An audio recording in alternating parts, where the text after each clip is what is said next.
I know you guys had Tate on, and you know he's now home confinement right in Romania. I've been reaching out. We've been reaching out to his team for a couple of weeks right before the arrest happened because we wanted to have him on. It's funny because I was like, look, like this guy says really interesting stuff. I know he's controversial and all that stuff, and obviously he's facing these charges now.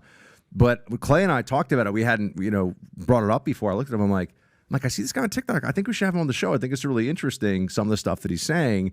And he's like, he's my son's favorite influencer. 2 oldest boys. Every now and then I'll go and I'll say like, hey, because I mentioned they're on YouTube.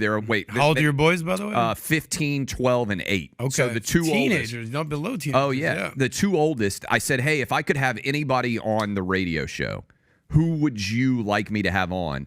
And they both instantaneously said Andrew Tate. And then Buck brought him up like the next 2 or 3 days later. Happenstance, yeah. But I think it speaks to there's a lot of boys out there, and we've talked about this on our show, that feel lost in this sort of toxic masculinity era. Mm-hmm. And so they're looking for, that's why I mentioned coaches earlier, but that masculine influence who can teach them how to be men.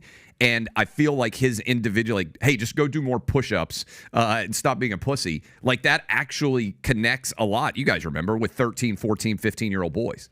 Yeah, there's no question about it. I asked the question when I said, like, who's the audience? When people come in, they'll talk to me. I'll say, so how do you know about us and what we do? Oh, I watch Valuetainment all the time. I said, do you watch the podcast or just Valuetainment? Which podcast? Oh, okay, great. So you're more the Valuetainment audience. How about yourself?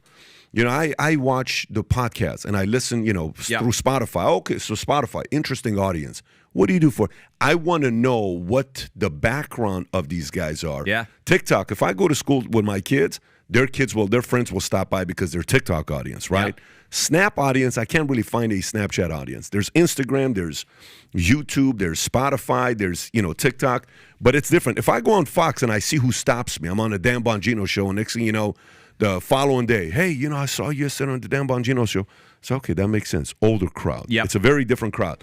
But the thing when you're starting out, I think, is you got to, when you're newer, not you guys. You guys are, at this point, you're vets. You're running the show with the biggest eyeballs. You took a spot that everybody wanted. Everybody was fighting for that spot. I remember the whole talk was, this guy's going to get it. Yeah. Is he going to get it? Is that going to get it? No way. They got it. That's insane, right? Everybody was talking about that slot.